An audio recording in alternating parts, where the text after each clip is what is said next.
What's going on, guys? Welcome to another episode of Coaches Convos. I'm Coach Will. I'm here with Coach Quan, and today we're going to do an article that you found, correct?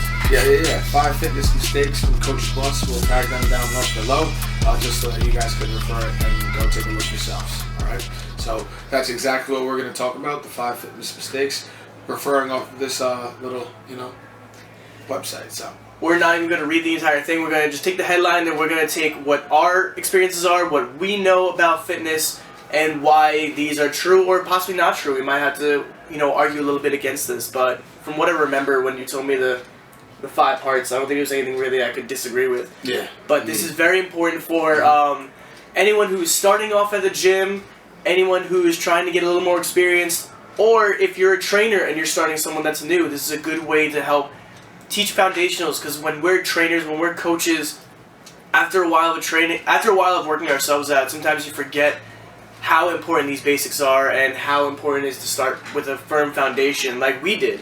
Otherwise, or maybe you didn't start with a firm foundation, and that led to a lot of wasted time, possible injuries, big mistakes, and stuff like that. So as trainers, we can learn from this, and as anyone who's entering the gym, you can learn from this. So let's start with number 1, which is not warming up.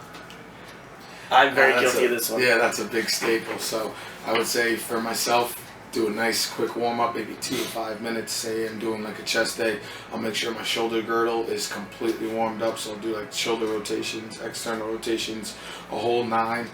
Warming up is super important. You want to you get some blood flow in, get your heart rate up just a little bit before you actually start attacking heavy or not so heavy weights, definitely. Absolutely, and I could agree more. Especially, it's so important. We want to look at our main, our most common areas of injury, which is our shoulder, our knee, our lower back. These are the top 3, I think, that I see people get, bothered with that's the easiest ones to get hurt. So always making sure that I'm warming up my legs with some mobility training. I'm warming up my shoulder, like you said. Mm-hmm. Another thing you can do for your shoulder, for your chest day, is actually warm up your back. Yeah. Get your lats engaged, get your lats warmed up, so that way they can ground you, keep you stable, and then get you through the whole range of motion without having to overexert your shoulder. Yeah. And then for everyone, I do group classes as well. Get my old ladies right. They're doing a 4 to 5 minute warm up before we get started, and that's just getting their heart rate up to prepare them for the said workout, what they're going to be doing. Same thing for my athletes. Every single workout, we do the same warm up. We've been doing it together for almost a year now, and they're like, "Are we ever going to switch?" No, we don't have to switch the warm-up up necessarily. We're targeting our full body. We're going to prep you and prime you for the workout that we're going to be doing moving forward. So that's exactly what we use the warm-up for. Prep, prime, get yourself activated before you do those heavy movements or perform any type of lifts. Most definitely. Absolutely. And I had a good point. Where'd it go? So, when it comes to warming up, making sure that we're doing dynamic, that's what I wanted to work on. Talk about dynamic stretching versus static stretching. I don't know where you stand on this, but I know what best practice is for me, and something that I learned a long time ago is you want to do dynamic warm-ups when it comes to before a workout, and then a static stretch after a workout. Mm-hmm. Because you don't want to have the muscle to relax. You don't want to, in a relaxed state before you go into your workout, you want to do low impact, quick, light motions as, dynamic stretches are. So maybe it's something as simple as, arm swings this way, or arm circles, or leg swings, or anything that's not necessarily going to tire you out. You don't want to be exhausted and out of breath by the end of your warm-up. Exactly. But you do want to feel blood flowing into your muscles, getting you ready. And then afterwards, doing a total body cool down, which I've incorporated with a majority of my clients, mainly my hour clients.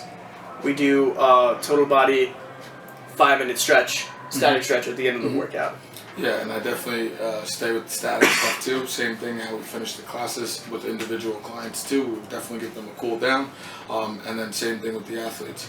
We're getting a stretch to finish the class, whether it's 3 to 5 minutes, making sure that we're properly cooling our body down too. Is super important, super vital. And there are a lot of benefits from doing said things. One thing is improved improved growth on your muscles. So say you're a bodybuilder or amateur, whatever you're trying to do, get out of the sports and group field. For our bodybuilders or our powerlifters, your improved recovery will necessarily translate to your performance inside of the gym. So that's why it's something that's super important right then and there. Absolutely. Moving on, we are going to go to mistake number 2, which we are both also guilty of, which is working out twice a day. It's such a famous thing. Yeah, two a days, baby. Oh man. You want to start this one off? I mean, let's just get right into it. So 2 times a day is not necessarily necessary, depending on what you are looking to achieve, and actually how much time you spend, and then how much food you eat all plays a factor into why you would be training 2 times a day. Now, I understand some people's schedules are completely mixy, where they're working even 2 times a day, right. Start in the morning, start back up again at night. So it calls for them to split their sessions up. And if it makes sense for you, then I understand. But it does fall into something where you will be probably overtraining, and that's just only possible if you're not eating the correct amount of nutrition to properly fuel yourself for 2 workouts in the day. Not only is it taxing on the body, but taxing on the mind as well. And then I'll let you pick up and say something about it. Yeah, no, absolutely. I'm a firm believer in, like you said, we emphasized this in a recent episode. It's not so much overtraining, it's under-recovering. So if you're working out twice a day, depending on what your workday looks like, you're either not going to get enough food in you, you're not going to be able to rest enough. I was guilty of this when I first started training. I would work out once in the morning with my friend at like maybe 10, 11 in the morning because he couldn't wake up. I would go to work at 2 o'clock, and then I would go back and I would train at 11 p.m. And I wouldn't get out until like 1 in the morning. So I was overtraining because I wasn't sleeping enough, I wasn't eating enough. And I got some gains and I got some muscle, but I probably would have gotten even more muscle growth and less injury had I not done those 2 a days. Yeah. Now, obviously, when we're talking about that, some people do their cardio in one session of the day and then their workout in another session of the day. I'm not mad at this particularly if you don't have enough time.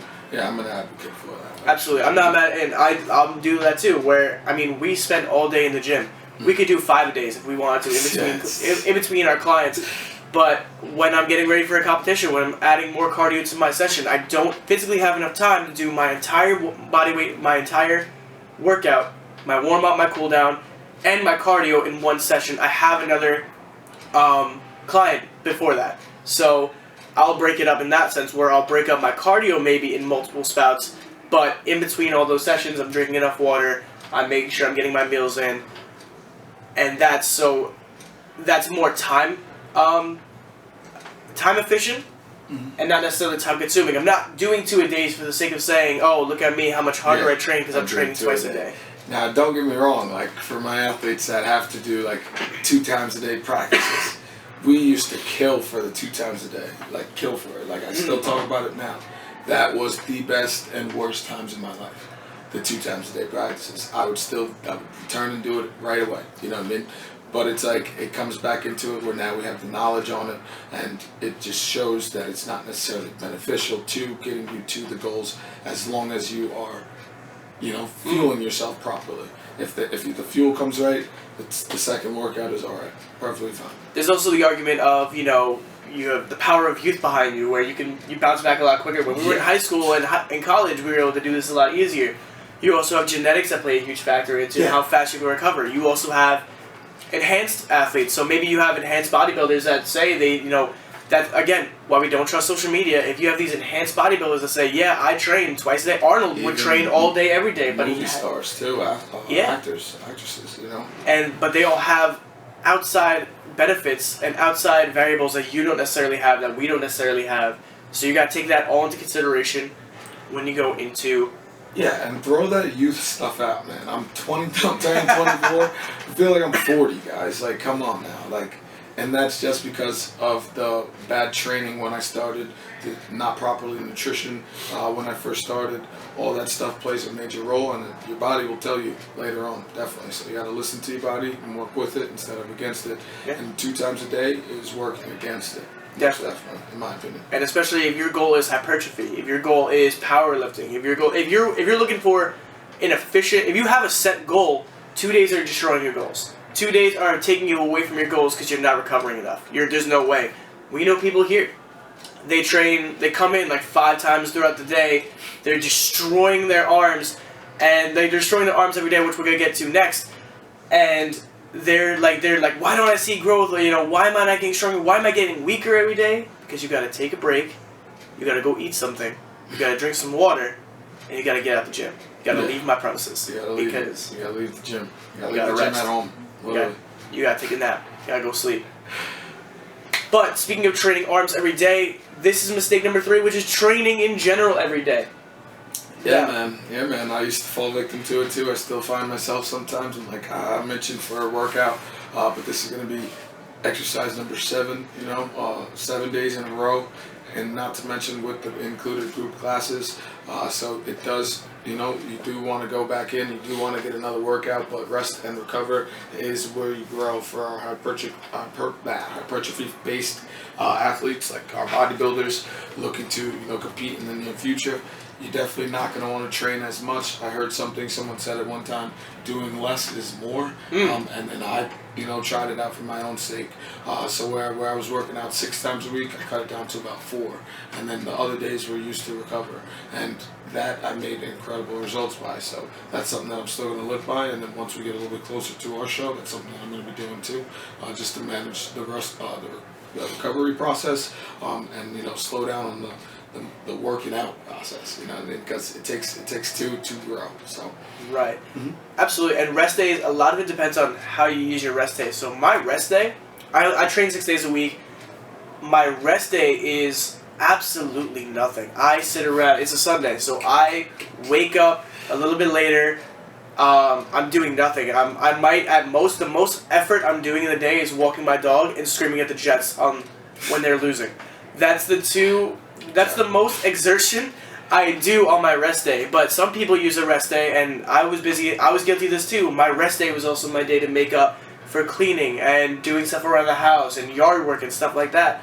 Well, if my rest day is not very restful, I might need to take another rest day. And I learned this the hard way, where my body would hit a wall, and that caused me to now take days that I weren't planning on resting, and then it throws off my entire split, and it messes me up mentally. So planning your rest days and planning to actively be restful on those days is very important. So if you know that you need a whole day to catch up with what you're doing, or maybe you have yard work, or maybe you have stuff to do around the house. That's what I'm saying. Exactly. Yard work is not a rest day. Exactly. So you might need to plan 2 rest days. You might need to change up your split on the fly and actively plan out your rest days. That's another thing that I would say. I don't know if it's in this list, but that's another big thing for me is I plan my rest days. Yeah. I hate when people are like, I'm not feeling it today, so maybe I just do a rest day today. I don't like that mentality. Yeah.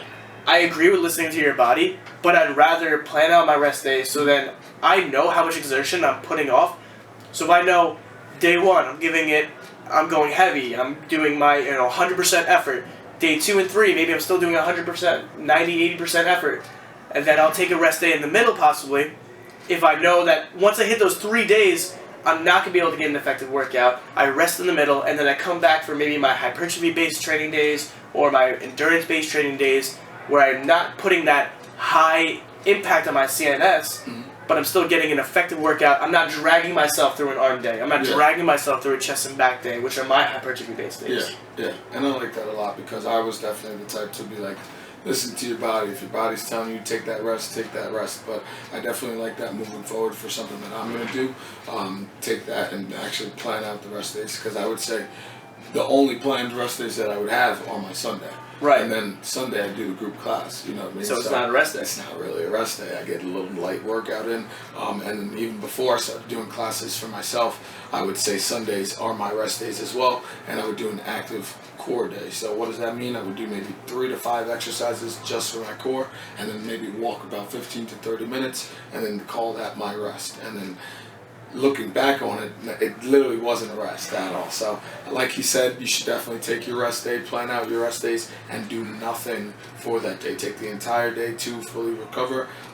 Make sure that you're still fueling yourself properly on that day. Just because it's a rest day doesn't mean it's a full cheat day either.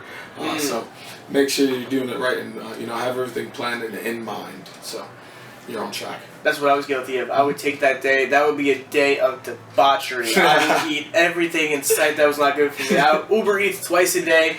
Oh, man. Or it was disgusting. It was terrible. But that's something I'm changing. So now it becomes my cook day, which is, again, low effort, low impact, just time consuming. But it's something I can do calmly at my own pace. Yeah. And I can, eat quality food while maybe I'll have my cheat meal, my refeed day, while I'm cooking, because that's very satisfactory to eat that while you're cooking something healthy. And I like that you said that while you're cooking, because it takes your day and it fills it up with something that still impacts your life inside the gym. So that's a good way to look at it. And it's productive, exactly. Yeah. That's a good way to look at it. So that's going to translate us right into number 4, and that's reducing the amount of food that you have on your plate. And this is major. And, for all my fat guys out there, dude, we all struggle with it. I still struggle with it to this day. And, from the beginning of my journey, I thought that was how I was going to lose weight, was stop eating as much. And then with the knowledge that I was able to gain, I realized that is not the correct way to go about it. So there's something called dieting. And then there's something called reverse dieting. There's a bunch of different things that we can do, and none of them require you to reduce the amount of food on your plate. It's just simple fundamentals. Control the amount that you eat, and then also track the amount that you eat so that you know how much you are eating. Once you do that, your body becomes accustomed, and now you have a new base calorie intake. Once that goes, then we could start a little deficit again. That doesn't mean reduce the amount of food on your plate. That just means subtract your calorie intake by 100, 200, or 300 calories, and then that will get us to reduce weight, compared to completely taking our steak off of our plate, and now we only have rice and mashed potatoes on the plate left. Or, which is nothing. I said greens. I should have said some broccoli. Yeah. But simple as that. It's just like that. We get in this mindset where it's, I'm overeating, I'm eating too much, and we don't even know how much we're eating. We weren't even tracking to start, and we don't even know our caloric intake, how much we need to make our body feel good throughout the day. So that's one thing that we should start doing. When you are entering the gym, for anyone, beginners, intermediate, advanced lifters, take 3 days, track your intake, and then start to progress from there. But just reducing the amount of food on your plate instantly is not going to get you to where you need to be. I've done it. I fell victim to myself. I used to just eat. Fun fact, I would eat a bowl of cereal before every single night. That is something that I did not have to do. That isn't reducing food on my plate. That is reducing a plate in general. All right, so that's one thing that you could look into doing instead of reducing food off of your plate. Right, meal frequency is a big thing. Like if you are a frequent snacker, that's something that you can maybe cut out or change up in general. But my biggest thing is, because I don't believe in, from a behavioral standpoint and from a nutritional standpoint, restricting calories doesn't do anything for you. It doesn't do anything beneficial, I should say. If you're restricting meals, restricting calories, restricting food in general, what you're doing is, one, you're creating a negative mindset in your mind, and that's going to cause you to binge and purge. Because if you restrict, your body immediately wants to rail against that, because it's not against our survival instincts. So now you're going to overeat the next time you go. Once you break that small discipline that you're creating, or once you're breaking that restriction, then all bets are off. You're going to eat everything in sight. What's also going to happen when you're restricting too much food is you're going to be under-recovering, under-nutritional, and your body is going to actually hold on to fat because, again, survival instincts. You're holding on to fat because you don't know when your next meal is going to be. Yeah, stored calories. So I'm a big proponent, because I was skinny. I had the opposite problem. I still was eating, when I was trying to put on weight, when I worked at Chick-fil-A, I was eating 4 of those regular sandwiches a day because we had a survey that you had to fill out, right? On the receipts. There was like a survey that you would fill out and you get a free sandwich. So I would fill out, I worked there. Every time someone left one of those receipts there, I would fill out a survey so I can get a free sandwich. So on top of my meal that I was getting there, but you know what's crazy? You could look at pictures of me when I left there. I weighed 120 pounds leaving that place. Yeah, I was about 300. Yeah, no, but I was eating like I should have been 300, but I weighed 120. I was 40 pounds less than I am right now. Yeah. And the reason being, there was no nutritional value in those sandwiches. So my biggest thing was finding more nutrient-dense foods rather than, especially, and this is my advice for people that are trying to gain and lose weight. Switch out to nutrient-dense foods. That's why I'm a big proponent of people looking for higher protein foods, aiming for a protein goal only if that's the only thing you're tracking, because higher protein foods are naturally going to be more nutrient dense and calorically less, low calorie. Now I want to say low calorie, but less calories than say a carb heavy or fat heavy food. So this is beneficial for my guys trying to put on weight because they're going to put on muscle with the protein that they're gaining. And then once they have a good appetite for that, once their metabolism boosts up, then we can start adding more carbs for them to gain even more mass. Vice versa for my people that tend to eat too much, they have high protein, they're more satiated, and they're able to go throughout their day feeding themselves properly with proper nutrients and not necessarily go into empty calories like, pretzels, chips, soda, beer, anything like that. Yeah, so reducing the amount of food. Too long didn't read version.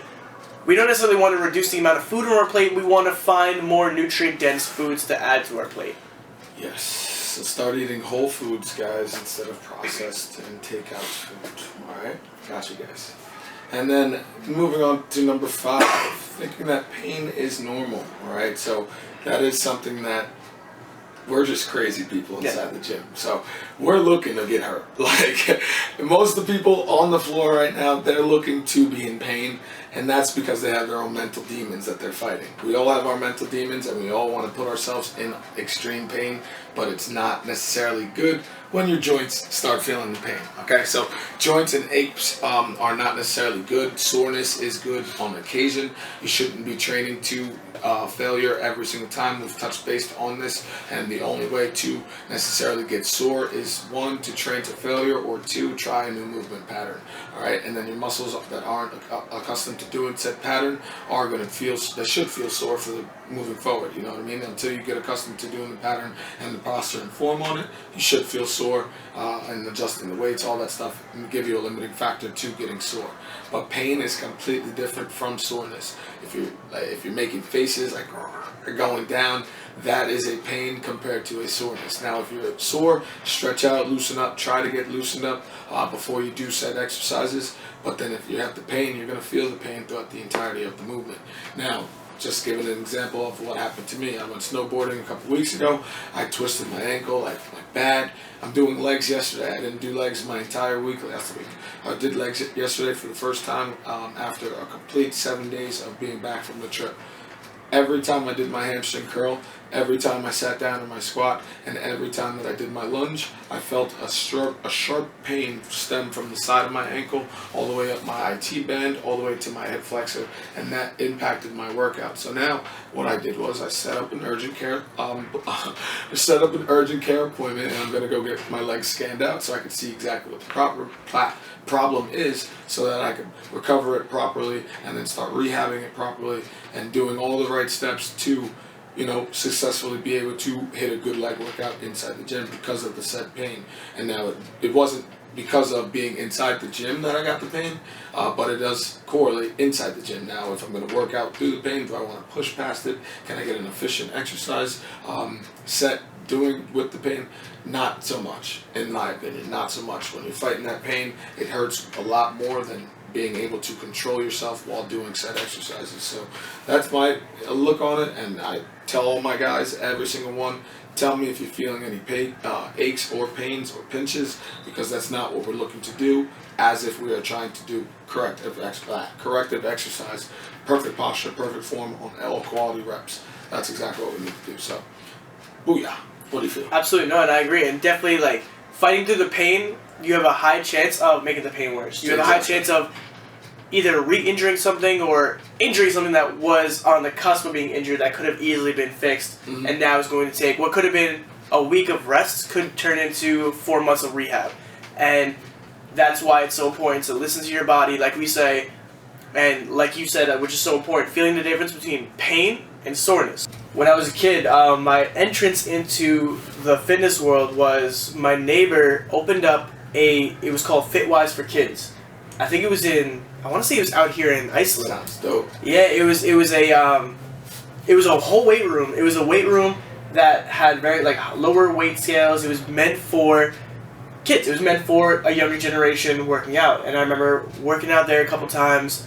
And now look at me. Now we're there was a poster on the wall. Baby. Yeah, it's been a long road. That was when I was like 10, 12, and now I'm 25, looking still in the gym. Damon. But there was a poster on the wall that said, "No pain, no gain" is a myth, and that's so important because it's true. That was the biggest saying back in the day. Yeah. No pain, no gain. Yeah. And that's just, we know now that that's not necessarily the case. Perfect example, like you'd have with your twisted ankle.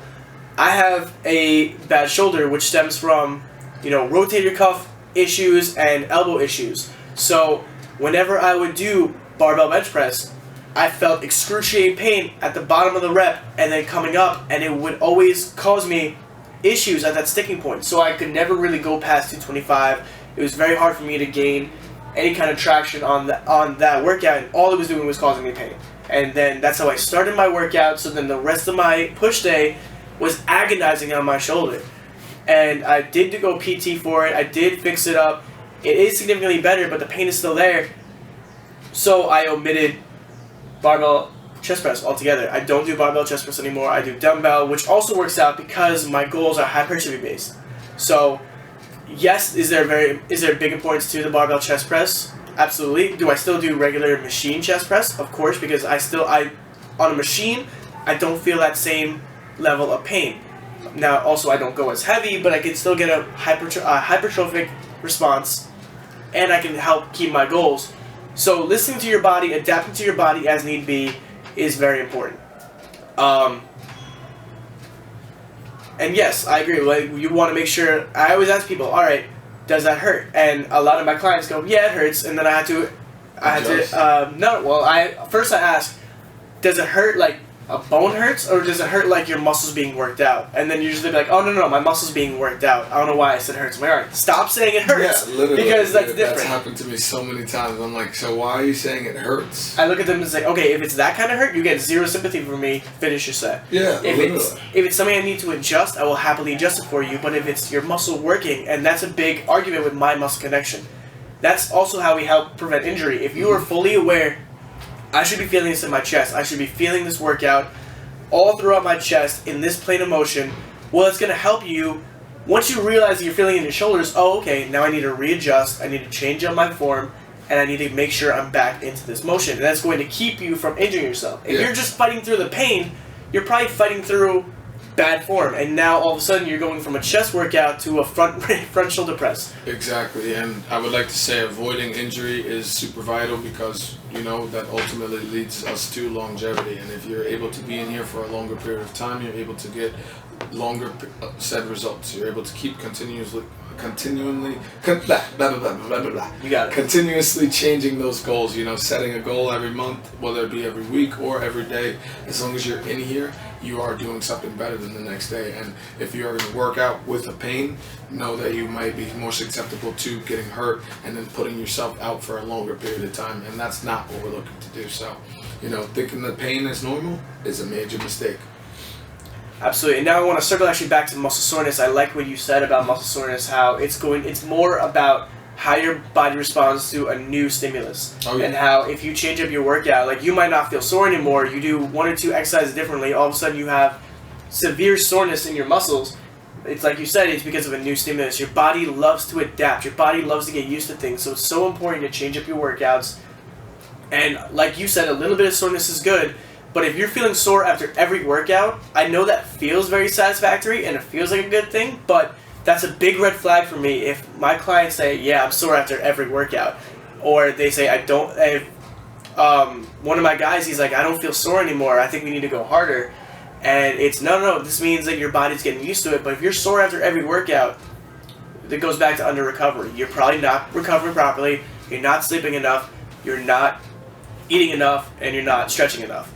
So, and that's the thing I would say with him is, I can't go harder with you. You're not recovering properly. That's why you still get sore. Once you get your recovery under control, then I have more room to abuse you a little more and push you a little harder without running the risk of injury. Exactly, because that's what we're trying to avoid. I push you harder right now, you're gonna get hurt. It's that simple. Now, that being said, working out through muscle soreness. Now, this is a question I get asked a lot. Should you work out while your muscles are sore? And a lot of that depends on, again, recovery. I want to hear your take on this, but one example I had was last week. I trained this kid. He did legs on Wednesday. We did upper body Thursday. So we did a whole upper body Thursday. And then Friday, he's like, oh, my legs are still sore. You know, my chest isn't really that sore. We should hit chest again. No, you just want to hit chest again. And we're going to hit legs because we got to give our muscles 24 to... I like that. We got to give muscles 24 to 48. I just want to hit legs again. Crazy. Yeah, it's... Yeah, but it is like that. It is like that, though. And I know he had plenty of recovery because he told me he slept well. He ate he met his protein goals. His legs are sore because I abused him. Because he asked me that Wednesday to put him through a harder leg workout. And he had the recovery, so I put him through a harder leg workout. He was more sore because of it. But because I knew he was recovered, I put him through another leg workout.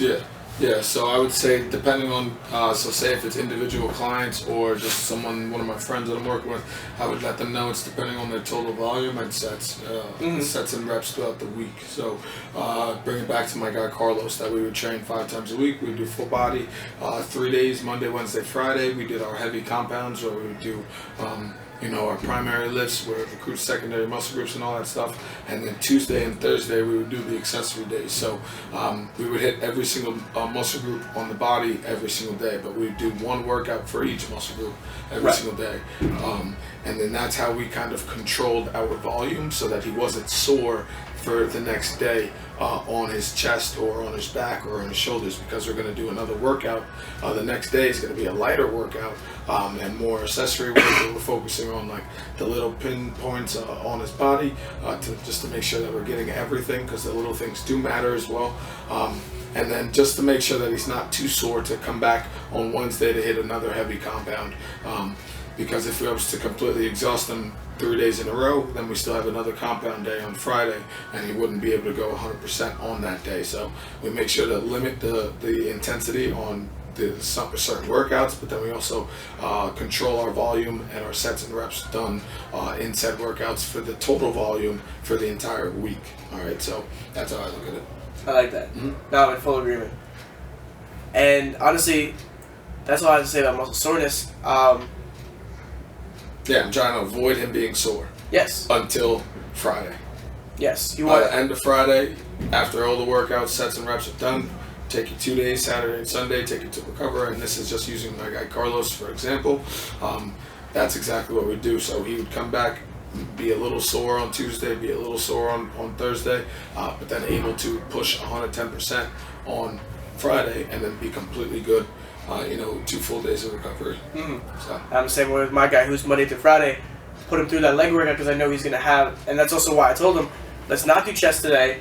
Give your chest ample time because we're going to do chest again on Monday, so we can give you even more effort and push more. So let's get these legs done. And I knew that, like I said, he was properly recovered, and that's the biggest thing. When you have muscle soreness, even when we train together, like because it was a new. Whenever we would train, we always, like, one of us would lead the workout, and that would mean that the other one wasn't used to that stimulus. So, on days that I led a chest workout, quad chest might be a little more sore than mine, and then the days that he ran back, my back was killing me. And it's because we're not, like, we train differently. So, when we take the other person's training style, our body is up to a different stimulus. And also, that's the upside of training with a workout partner, which is definitely something we're going to get into deep on another episode. Oh, yeah. But you get that benefit of that little bit of extra effort. But with that being said, that wraps us up. Thank you all so much for watching. If you like what you heard here, give us a subscribe, leave us a comment. If you could share this podcast with anyone who maybe has questions about fitness that you don't entirely know, or if you found something really interesting that you want to share, we appreciate it. Be sure to tag us. Our ads are going to be down here. If you guys have any questions that we may not have gone over yet that you want answers to, comment down below or add us at our Instagrams. Are going to be down below, like I said. Thank you guys so much. We'll see you next week. See you next Tuesday. Take care.